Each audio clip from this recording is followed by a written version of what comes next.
Putri Irmanda 22 tahun bersama bayinya Muhammad Kinzi yang berusia 5 bulan, korban dari musibah kebakaran di Kampung Cotring, Kecamatan Muara Batu, Kota Luk Semawe, Rabu 5 Juni 2024. Kini dirawat di Rumah Sakit Umum Daerah Meraksa, Banda Aceh.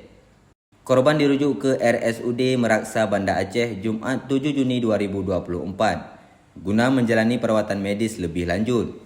Mendapat informasi itu, anggota DPD RI asal Aceh, Haji Sudirman atau Haji Umar, mengutus staf ahlinya untuk melihat kondisi korban dan menyerahkan sumbangan bantuan secara langsung kepada keluarga.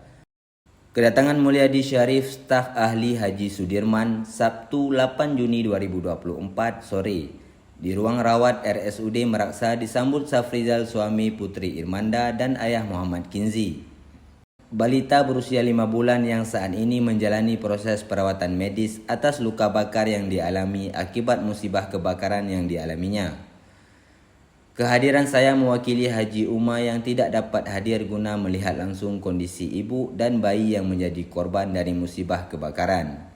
Dan juga untuk menyerahkan bantuan Haji Umar kepada keluarga sebagai bentuk kepedulian atas musibah ini, ujar Mulyadi Syarif.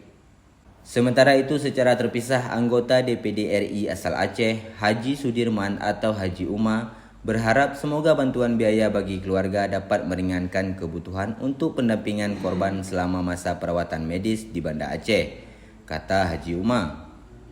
Selanjutnya, Haji Umar juga berharap agar keluarga dapat tabah atas musibah yang terjadi.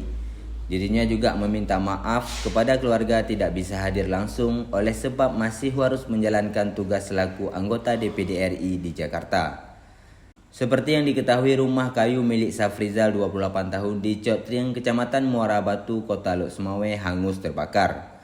Rabu 5 Juni 2024 sekitar pukul 21.30 waktu Indonesia bagian Barat. Akibatnya, anak pertama Safrizal yang berusia 2 tahun meninggal dunia. Sementara istri dan anak keduanya yang berusia 5 bulan mengalami luka bakar dan sekarang telah dirujuk ke RSUD Meraksa, Banda Aceh.